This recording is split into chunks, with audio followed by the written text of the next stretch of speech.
Así que Pablo ya había comenzado a orar en el verso número 1, pero de pronto interrumpe su oración y lo hace para explicar el plan maravilloso de Dios que él llama el misterio de Dios, el misterio de Cristo. Y ese misterio resulta que es la obra de reconciliación de Cristo, que hemos sido reconciliados con Dios y que también estamos experimentando una reconciliación los hombres con los hombres. Esta obra maravillosa de reconciliación resulta ser la creación de una nueva humanidad, una nueva sociedad bajo Dios. Y Pablo también nos enseña del compromiso personal que tenía para predicar ese mensaje. Era su privilegio y aún estaba en la cárcel por predicar a Cristo y la unión que Dios había traído de gentiles y judíos. Y también vimos que para Dios y para Pablo la iglesia es muy importante, porque el plan de Dios es la iglesia. Pablo nos explicó que la iglesia entonces no resulta ser simplemente un, digamos, subproducto de la predicación del evangelio, sino que en el mismo mensaje del evangelio está contenido el mensaje de una iglesia, de una reconciliación. Por eso este misterio incluye la verdad de que un día Dios reunirá todas las cosas bajo el gobierno de Cristo. Como Pablo dijo, las que están en los cielos, en la tierra y debajo de la tierra. Y Pablo de pronto dice ese tipo de cosas tan especiales y maravillosas. Así que a esto le llamamos la unidad, la predicación de la unidad. Todo bajo Cristo, bajo ese gobierno de Jesús. Y en el capítulo 4, que es lo que más adelante vamos a estudiar, y en el 5 se nos explica esa unidad. ¿Cómo podemos vivir bajo esa unidad? Pablo va a decir que debemos vivir en humildad y en paciencia y en amor unos por otros. Lo va a explicar más adelante. Pero esto es lo que tengo que reconocer hasta este momento. Lo que Pablo ha explicado es que todos nosotros compartimos a un mismo Señor y que todos nosotros somos parte de un cuerpo y no podemos prescindir de nadie. Esa es la iglesia. El suelo al pie de la cruz está parejo. Se han borrado las desigualdades y todos tenemos un mismo acceso a Dios por medio de Jesús. Si estamos en Cristo, formamos parte de la iglesia, que es su familia y es el templo donde Dios habita. Por eso, la unidad es el corazón mismo del Evangelio. La predicación de esta reconciliación, la revelación de Cristo que le dio a Pablo, es una revelación acerca de esta unidad maravillosa. Y Pablo está extasiado, está maravillado de lo que Dios ha hecho y del privilegio que le había dado de predicar de esa reconciliación. Bueno, teniendo eso en mente, Pablo pasa de la explicación a la oración. ¿Y qué es lo que va a orar? Lo que va a orar es: Señor, que tu plan maravilloso que ya has ejecutado cuando Cristo murió y resucitó, pueda ser más profundamente comprendido y aplicado por la iglesia. Eso es lo que Pablo va a hacer. Que esto que Dios ha hecho sea una realidad en la iglesia, que esa unidad maravillosa, que esa reconciliación que es verdad en Cristo, sea cada vez más vista en la iglesia, más comprendida por la iglesia. El propósito de Dios. Por eso Pablo comienza diciendo en el verso número 14: por esta causa doblo mis rodillas. Vamos a desglosar un poquito esta introducción a la oración de Pablo, porque es maravilloso, hay mucho aquí. Lo primero que dice es: por esta causa. ¿Y a poco así? ¿Nada más de ahí vas a decir cosas? ¿Por esta causa? Es maravilloso lo que uno puede descubrir en esta oración de Pablo. Porque la verdad, podemos aprender mucho de cómo Pablo oraba. Y Pablo ora con una causa.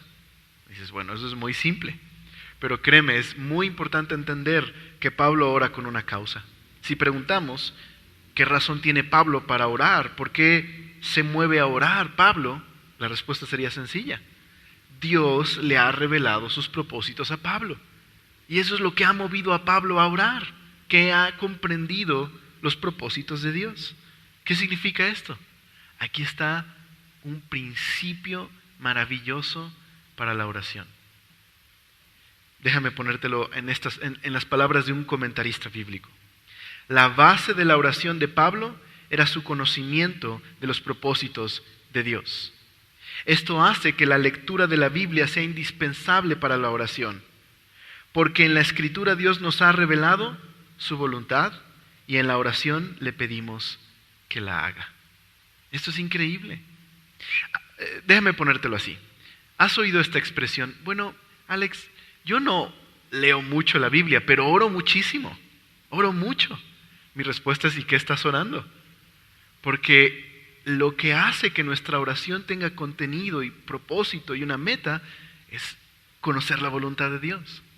Y por eso es tan importante que nuestros tiempos de oración estén rodeados de la lectura de la palabra de Dios. Eso es importante.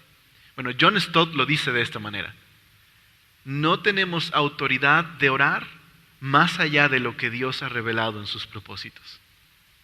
Y sabes, esto nos da una garantía. Nos da una garantía de que Dios va a contestar nuestra oración. ¿Por qué Pablo se siente tan entusiasmado de orar por estas cosas? Pues porque Dios le ha revelado que esa es su voluntad, que la iglesia viva bajo esa unidad. De la misma manera, la forma más segura de orar para nosotros es orar con la Biblia.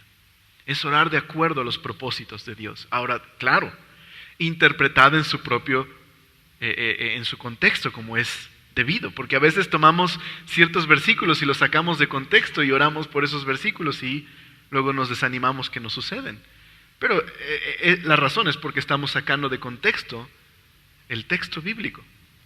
Pero es muy importante orar con la Biblia. Yo te animo a eso. Yo me animo a mí mismo a hacer eso. Oremos con la Biblia. Oremos de acuerdo a los propósitos de Dios y ahí está nuestra seguridad y nuestra garantía de que Dios va a responder nuestra oración. Porque estamos pidiendo de acuerdo a su voluntad. Es un principio importante para la oración. Ahora, lo segundo que dice Pablo es: por esta causa, ¿qué hace Pablo?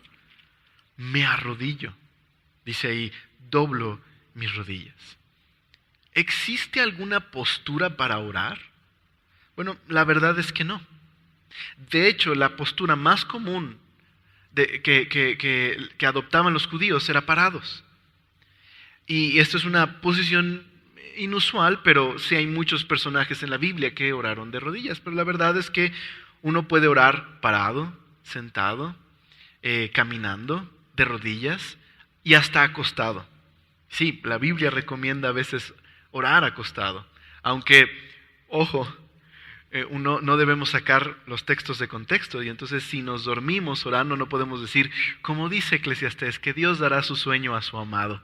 Entonces, eso es otro problema. Pero sí puedes orar acostado. De hecho, hay un salmo que dice que mientras estamos acostados debemos temblar y meditar en la Escritura. Lo puedes hacer. Puedes orar antes de dormir y meditar en lo que leíste antes de dormir. Lo puedes hacer. No hay una postura para orar. De hecho, Guillermo Hendrickson dice así acerca de las posturas: todas ellas son permisibles en cuanto simbolizan distintos aspectos de la actitud reverente del adorador. Es decir, siempre que realmente interpreten los sentimientos de su corazón. Puedes orar de la manera que tú quieras, siempre que tu postura esté de acuerdo a la postura de tu corazón. Porque uno puede orar de rodillas y tener un corazón duro para con Dios. Y lo más importante es que las rodillas de nuestro corazón estén dobladas delante de Dios. Es lo más importante. Pero también es cierto que doblar nuestras rodillas es una posición correcta para orar. De hecho, es una posición de mucha humildad. Es una posición de reverencia a Dios. Y es recomendable. Yo creo que es importante orar de rodillas. Lo único que trato de decir es que no significa que si un día vas caminando o un día no puedes arrodillarte por X razón, Dios no te va a escuchar. No es irreverente orar parado o orar en otra posición. Pero, por supuesto, estar de rodillas es una postura que particularmente representa humildad, solemnidad y adoración. Entonces, bueno, Pablo está de rodillas. Y Jesús oró de rodillas en ocasiones y en otras alzó sus ojos al cielo. Así que no hay una postura más adecuada que otra, siempre y cuando tu corazón esté doblado delante de Dios. Pero luego dice, por esta razón, doblo mis rodillas y dice, ante Él, Padre de nuestro Señor Jesucristo. Pablo ya ha dicho en otros textos, aquí mismo en esta carta, que Dios es el Padre de nuestro Señor Jesucristo. Y como nosotros estamos en Cristo, estamos unidos a Cristo en una alianza a través de la fe, también es debido que nosotros podemos llamarle a Dios nuestro Padre. Bueno, Jesús invitó a sus discípulos a orar así. Ustedes van a orar, Padre nuestro. Podemos llamarle también nuestro Padre. Aparte, esta carta nos enseña que es de nuestro Padre que todas las bendiciones espirituales nos han sido concedidas.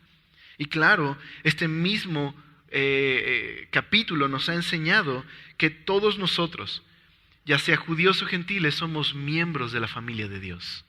Somos su familia. Todos tenemos el mismo acceso a Dios, el Padre, por medio de la oración. Entonces, Pablo dice que ora al Padre, nuestro Padre. Podemos acercarnos con esta confianza de que Dios es nuestro papá por Cristo. Hemos sido adoptados para ser miembros de su familia. Y eso es una realidad. ¿Cuánta confianza tenemos para acercarnos a Dios? Por lo que Cristo ha hecho. No nos ganamos ese acceso. Cristo murió en la cruz por nuestros pecados y nos da ese acceso a Dios. Pero tenemos acceso. Pero mira lo que dice ahora. No solamente nos dice que Él ora al Padre de nuestro Señor Jesucristo, dice el verso 15, de quien toma nombre toda familia en los cielos y también en la tierra. ¿Ok?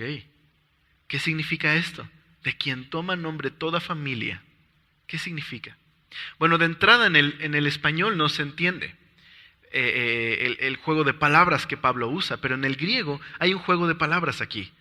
Pablo utiliza la palabra padre y la palabra patria, pater y patria en griego. Y es un juego de palabras que es prácticamente imposible reproducirlo en el castellano. Pero ¿qué es lo que Pablo está tratando de decir aquí con este juego de palabras? El Padre de quien toma nombre toda patria. ¿Qué significa? ¿Qué es esto? Bueno, hay 3 interpretaciones comunes de ese texto. Voy a empezar por la que no es probable, la que es muy probable y la que es la más probable. Entonces, algunos interpretan este texto así, que el texto dice de quien toma nombre cada familia de la tierra. Pero ¿por qué no es posible esa interpretación? Pues porque en el contexto, desde un principio, lo que Pablo está exponiendo es la unidad de la iglesia en una sola familia. Entonces no tendría sentido, después de haber expuesto en 2 capítulos, en 2 y medio, la unidad de la iglesia bajo una sola familia para después describir esta bendición para cada familia de la tierra. No tiene ningún sentido. Aparte, muchas personas se agarran de este texto para decir que cualquier persona en el mundo, cada familia, tiene acceso a una salvación universal, cuando es contrario al mensaje de Pablo. Pablo dice que es salvo el que está en Cristo y pertenece a la familia de Dios. Entonces, no puede significar eso, porque somos un solo edificio, un solo templo y una sola familia, la iglesia, en el sentido universal. Ahora, la otra opción que es muy, muy probable es que se esté describiendo la palabra familia como paternidad. Es como si dijera el texto, el Padre de quien toma nombre toda paternidad. Y tiene mucho sentido, porque respeta el juego de palabras entre padre y patria. Y quizás lo que se está diciendo aquí es que toda paternidad humana es un reflejo, y un reflejo débil, pero es un reflejo de una paternidad original. Dios es el patrón de la verdadera paternidad. Y eso es interesante, Porque eso significa que la paternidad humana no es una analogía. No es que Dios es un padre porque nosotros somos padres y entonces tratando de entender a Dios, Pablo le llama un padre. Pero tampoco es esa proyección de paternidad donde nosotros deseamos un padre perfecto, como en algunas corrientes de psicología se dice, y por eso proyectamos en Dios el padre perfecto que quisiéramos tener. No, es todo lo contrario. Esta paternidad es derivada de Dios. Somos papás porque Dios es padre y ha derivado esa experiencia de paternidad hacia nosotros. Y puede ser, es muy probable. De hecho, eso hablaría de por qué Pablo está acercándose con confianza a Dios, porque si nosotros, siendo padres, damos buenas cosas a nuestros hijos, como dice Lucas, ¿no nos dará mucho más el Espíritu Santo, dice Lucas, Dios, que es nuestro Padre Celestial? Es muy probable que esté diciendo esto, pero aquí está el problema. Pablo no ha hablado de paternidad en toda su carta, no ha preparado a sus lectores sobre el tema de paternidad, entonces sería demasiado extraño que de la nada se refiera a la paternidad aquí. Así que esta tercera opción es la más probable y se podría traducir así el texto: el padre de quien toma nombre la familia entera, o toda la familia, o su familia entera. Y eso está en completa armonía con el contexto. Entonces, ¿qué es lo que está diciendo Pablo aquí? Lo que está diciendo Pablo es que toda la iglesia, que en este caso sería de judíos y gentiles en el contexto, toda la iglesia constituye ahora una sola casa y toma nombre esa familia, su identidad, su esencia, su carácter, de el Padre Celestial. Y eso es lo más probable. Así que ya no somos extranjeros ni forasteros, somos miembros de una sola familia que deriva su carácter y su esencia, su naturaleza, de su Padre que está en los cielos. Y eso es lo más probable. Ahora, ¿por qué Pablo introduce esta frase en su oración? ¿Cuál es su propósito hacer este juego de palabras? Bueno, probablemente lo que está haciendo es decirnos la estrecha relación que tenemos con Dios. Y que como iglesia nosotros derivamos nuestra esencia del Padre. Eso es lo más probable y porque podemos confiar en que Dios va a proveer todo lo que necesitamos, porque aún la iglesia deriva su esencia de Dios. Pero Pablo añade una cosa más. Pablo dice, de toda familia que se nombra, dice en los cielos y en la tierra. ¿Qué significa eso? Bueno, los teólogos dicen así: esta es la iglesia militante, la que está en la tierra, es la iglesia que está caminando, pero también es la iglesia triunfante, es la que está en el cielo. Entonces Pablo está viendo una sola iglesia, los que están en la tierra, que están vivos, y los que ya están en el cielo, que están muertos. Solo están separados por la muerte, pero es una sola iglesia.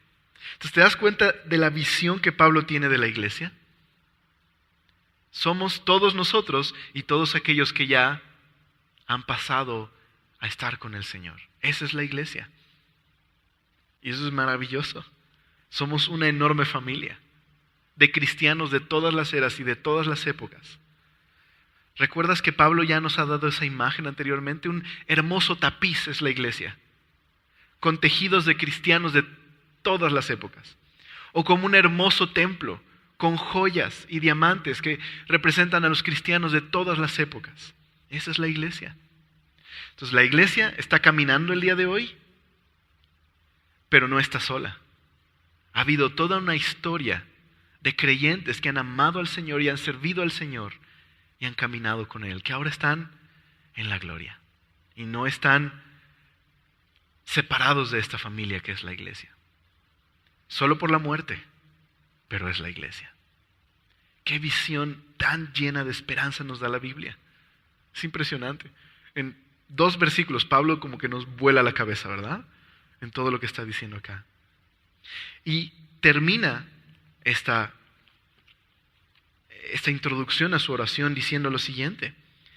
Dice el verso número 16: para que os dé conforme a las riquezas de su gloria.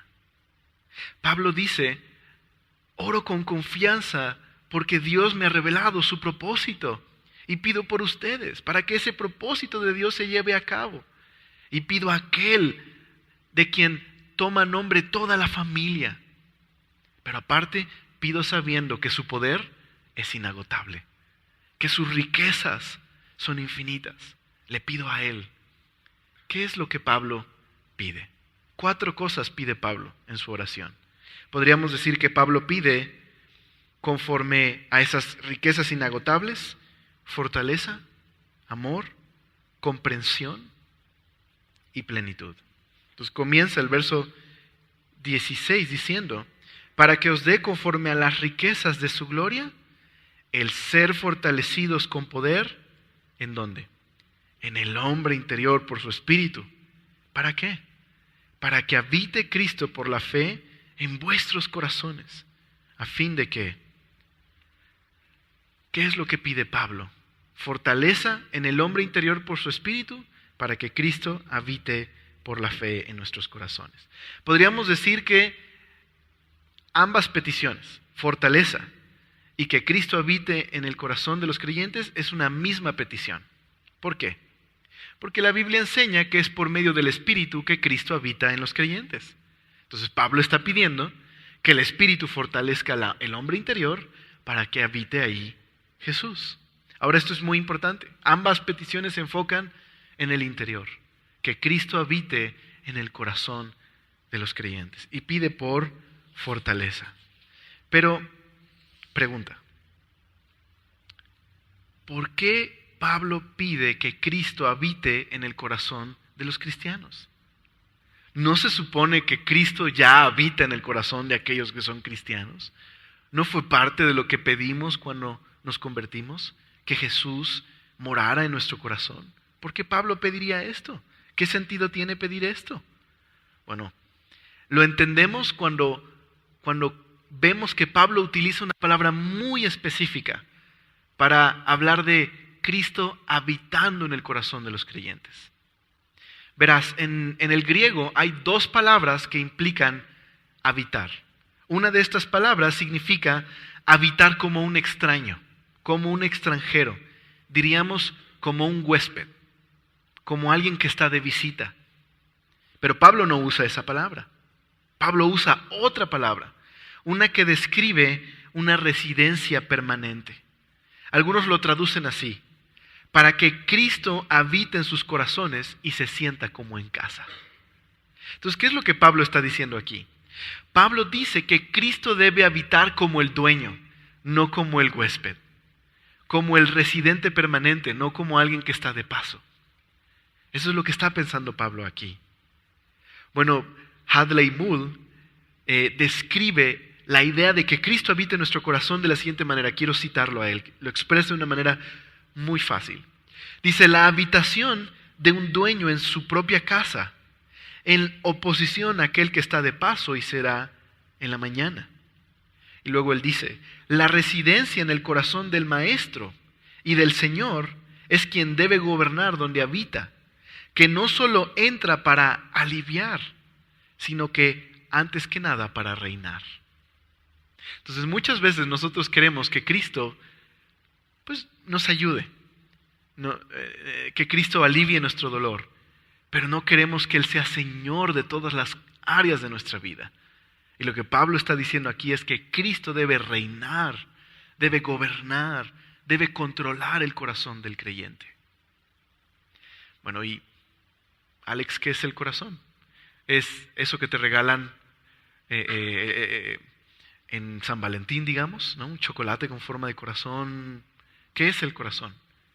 Bueno, en la Biblia el corazón tiene un peso muy grande, porque la Biblia dice que el corazón es el centro de quienes somos, es el centro de mando, es donde reside nuestra voluntad, nuestro intelecto, nuestros sentimientos. Por eso Proverbios dice, sobre toda cosa guardada, guarda tu corazón, porque es la fuente de vida. Ahí, en ese lugar, es donde Cristo debe gobernar.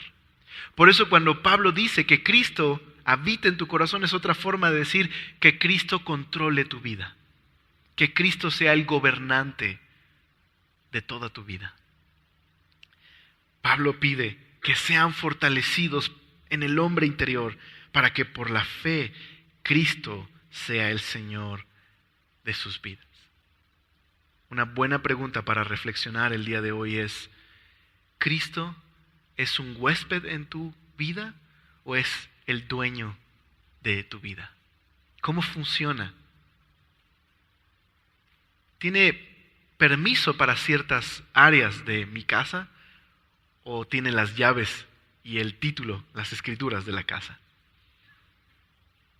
Meditemos en eso un momento. Ahora, para enriquecer un poquito más el entendimiento de qué significa que Cristo habite en nuestra casa, acompáñame a Colosenses 3:16.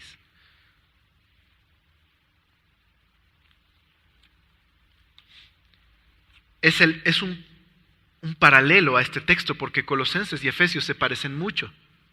Entonces, aquí hay un paralelo. En el verso 16 del capítulo 3 dice así: la palabra de Cristo more en abundancia en vosotros. Así que, ¿cómo puede Cristo habitar en nuestros corazones? Bueno, a medida que nosotros permitimos que la palabra de Dios gobierne nuestro corazón. A medida que leemos la Biblia y comprendemos la Biblia y la obedecemos, ¿qué estamos haciendo? Estamos cediéndole control a Cristo. El Espíritu Santo está tomando control de nuestra vida a medida que obedecemos su palabra. Así que cuando dice que more en abundancia, no solo implica que memorices textos, que eso es muy bueno. Algunos de ustedes están en algún discipulado y ya se han memorizado muchos textos. Las mujeres ya tienen como 300,000 textos memorizados, más que los hombres. Pero no solo es memorizar textos, es la idea de tener entendimiento de lo que la Biblia dice, pero también aplicarlo a la vida diaria. Y a medida que lo hacemos, cuando el Espíritu Santo nos recuerda un texto en una situación particular, o estamos en nuestro devocional y Dios nos habla, y a medida que obedecemos lo que Dios nos dice, ¿qué estamos haciendo? Dejando que Cristo, por la fe, tome control de nuestros corazones. Ahora, Pablo dice en su oración, no solamente que Cristo habite y que sean fortalecidos por dentro, también pide que estemos arraigados y cimentados. Dice ahí, en amor. Ahora, Pablo pide porque Cristo gobierne en el corazón de los creyentes. ¿Pero para qué? ¿Para qué Pablo quiere que Cristo habite y gobierne el corazón de un creyente? Para una cosa: para amar. Eso es lo que dice ahí. Cimentados y arraigados en amor. Así que tratando de unir un poco todo lo que hemos aprendido en esta carta, Pablo dice que la iglesia es una nueva sociedad, reconciliada con Dios, bajo el gobierno de Cristo, donde todas las divisiones se han quitado. ¿Cómo es posible que esa reconciliación se lleve a la práctica? Pues a través del amor, el amor de Cristo en la iglesia. Así que somos la familia de Dios, somos hermanos y hermanas que amamos a nuestro Padre y que necesitamos amarnos mutuamente. Eso es lo que Pablo está diciendo aquí. Necesitamos desesperadamente la fortaleza del Espíritu y el gobierno de Cristo en nuestros corazones para que esta visión de una iglesia unida sea una realidad. Jesús oraba: Padre, que sean uno, como tú y yo somos uno. Y eso es ya parcialmente verdad, porque Cristo fue a la cruz y resucitó. Ya somos uno en la iglesia, pero en lo práctico a veces es difícil, ¿verdad? En lo práctico no es tan fácil. ¿Qué hace posible que esta visión de una iglesia unida se lleve en lo práctico? Que Cristo gobierne nuestros corazones y nos controle. ¿Te imaginas? Si cada creyente es fortalecido en su hombre interior y Cristo gobierna en su corazón, ¿cómo se va a ver en lo práctico? Amor entre hermanos que pertenecemos a una sola familia. Ahora, Pablo nos dice a través de dos metáforas que ese amor debe ser un amor profundo. La primera metáfora es una de la agricultura y dice arraigados. Y la otra es de la arquitectónica y dice cimentados. Estas dos metáforas nos ayudan a entender que este amor tiene que ser profundo, no tiene que ser superficial. Por eso algunas versiones dicen así: echen raíces profundas en el amor y que sea un cimiento firme. O como lo diría John Stott, el amor debe ser la tierra en la cual está arraigada la vida y debe ser el fundamento sobre el que la vida debe edificarse. Hay que cultivar este amor. ¿Cómo? Permitiendo que Cristo more en nuestro corazón. ¿Cómo? Obedeciendo la palabra de Dios. Y entonces el amor va a funcionar en la iglesia, echando raíces profundas. Si uno ve un árbol, que no se ven muchos en el DF, pero sí hay, pero si ves un árbol, tendemos a pensar que el fruto es lo más importante, o quizás las ramas, o quizás el tronco, pero no es lo más importante del árbol. Lo más importante son las raíces, lo que no podemos ver. Y entre más profundas son esas raíces, más fuerte será el árbol y mejor el fruto. Así que echemos raíces profundas en el amor de Cristo. Crezcamos en ese amor. Y entonces Pablo pide una tercera cosa. Dice ahí, en el verso 18, para que seáis plenamente capaces de comprender con todos los santos cuál sea la anchura y la longitud y la profundidad y la altura, y de conocer el amor de Cristo que excede a todo conocimiento. La tercera petición es conocer el amor de Cristo. Podríamos traducirlo así: que podamos conocer el amor de Cristo en todas sus dimensiones. Bueno, algunos comentaristas explican este texto así: el amor de Cristo, se ha dicho, es suficientemente ancho para abrazar a toda la humanidad, en este caso, judíos y gentiles. Su longitud es lo suficiente como para prolongarse por toda la eternidad. Es lo suficientemente profundo su amor para alcanzar hasta el pecador más perdido. Y es lo suficientemente alto como para exaltarlo hasta el cielo. Los comentaristas más antiguos decían que el amor de Cristo y sus dimensiones están representadas en la cruz. Puedes ver su longitud y su anchura. Puedes verla en esos brazos que están extendidos, predicando un mensaje de reconciliación y de perdón de pecados. Puedes ver su profundidad en que el Hijo de Dios mismo dejó su trono de gloria y vino y tomó una forma humana. Se hizo hombre como nosotros y fue obediente hasta la muerte. ¿Qué tan profundo fue su amor? Hasta la muerte de cruz, obedeciendo al Padre. Y puedes ver su altura, que Dios exaltó a Cristo hasta lo sumo y le dio un nombre que es sobre todo nombre, para que en su nombre se doble toda rodilla y toda lengua confiese que Él es el Señor. Un teólogo muy importante, tenía algunas ideas extrañas, pero era muy importante. Un día un alumno se quiso lucir con él en clase y le preguntó: profesor, ¿cuál es la verdad teológica más importante que usted ha descubierto?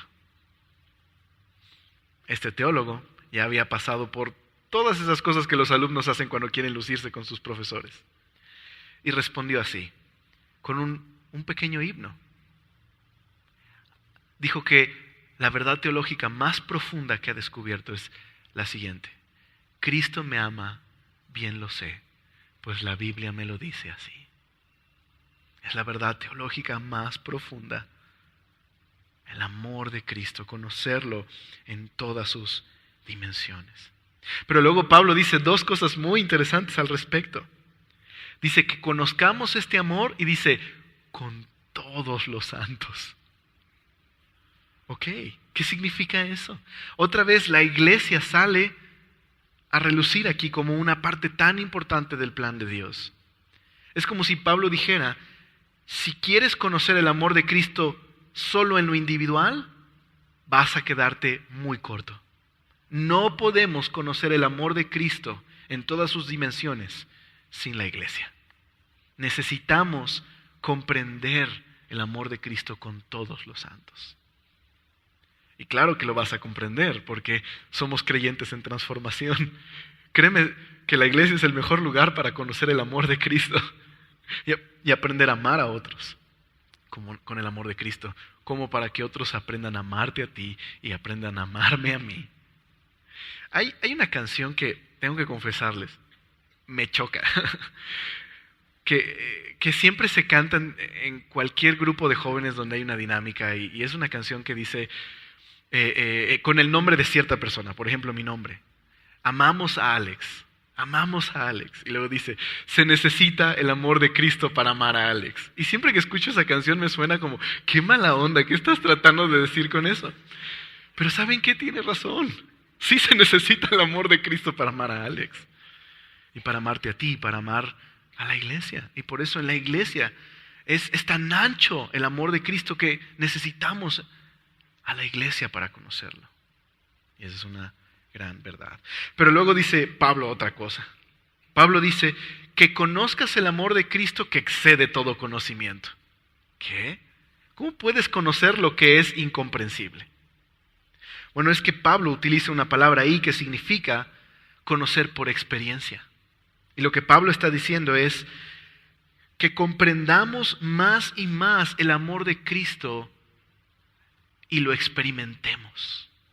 Que no solo sea conocimiento, sino que sea conocimiento experimental. Veámoslo así, es como un círculo de amor infinito. Porque a medida que comprendo que Cristo me ama, ¿a qué me lleva? A amar a Cristo y amar a mis hermanos. Y entre más amo a Cristo y más amo a mis hermanos, ¿a qué me lleva? A más conocer el amor de Cristo. ¿Y eso a qué me lleva? A más amar a Cristo y amar a mis hermanos. Y así que es un círculo bendito, hermoso, de profundidad en el amor inagotable e infinito de Cristo. Amor que pasaremos toda la eternidad explorando porque es infinito. Pero que lo puedes hacer el día de hoy. Y por último, terminando esta noche, la última petición de Pablo. Dice el verso 19, para que seáis llenos de toda la plenitud de Dios. Bueno, te dije, Pablo en esta carta dice unas cosas que es como, qué bonito dice lo que dice, pero ¿qué quiso decir con eso? Está muy bonito, pero ¿qué es eso? ¿Qué significa ser lleno de toda la plenitud de Dios? Bueno, una primera interpretación es que significa ser llenos de la plenitud que Dios da. Dios nos da su gracia y esa gracia nos hace estar plenos. La segunda interpretación, y que parece ser que es lo que Pablo está diciendo aquí, aunque no es muy claro, no es que Pablo está pidiendo una abundancia de la gracia de Dios, sino que Pablo está pidiendo que sean llenos de la plenitud que llena a Dios mismo. Es como, ¿en serio Pablo está pidiendo eso? Sí, Pablo está pidiendo que seamos llenos de la perfección de Dios, de la plenitud que llena al Dios Altísimo. Ahora, claro, no significa que Pablo está diciendo que vamos a llegar a ser dioses, sino que la meta de Dios para el cristiano es que Él sea como Cristo. Hay ciertos atributos de Dios que Él no nos puede comunicar porque Dios no es como nosotros. Pero hay otros atributos que Él nos puede comunicar y la meta de Dios, su propósito es que tú y yo seamos como Jesús. Lleguemos, va a decir Pablo más adelante, a la plenitud, a la estatura del varón perfecto. Dios quiere que seamos así, llenos de su plenitud, de la misma plenitud que llena a Dios. ¿Y quién es esa plenitud? Jesús. Cristo es la plenitud de Dios.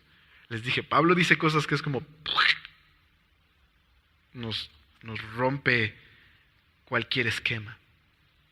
Así que otra manera de verlo es que podamos llegar a esa perfección de amor que solo Dios tiene, porque Dios es perfecto.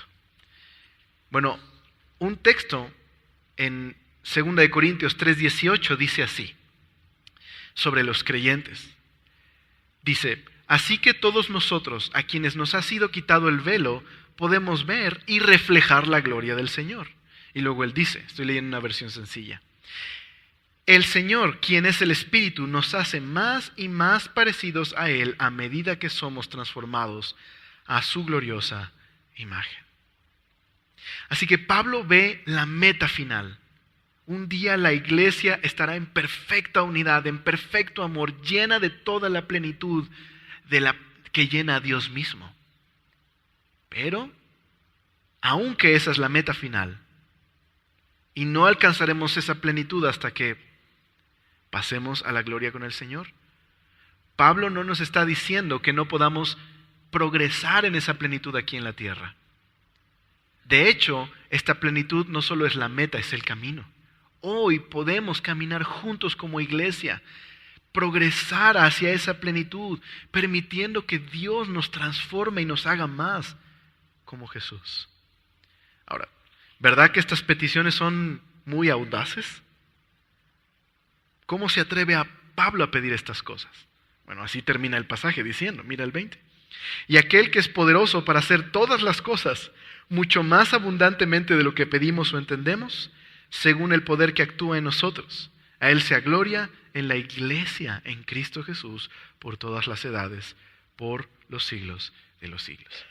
Pablo puede pedir con confianza, porque él dice así: que toda la gloria sea para Dios, quien puede lograr mucho más de lo que pudiéramos pedir o incluso imaginar mediante su gran poder que actúa en nosotros. Esta es nuestra confianza al orar.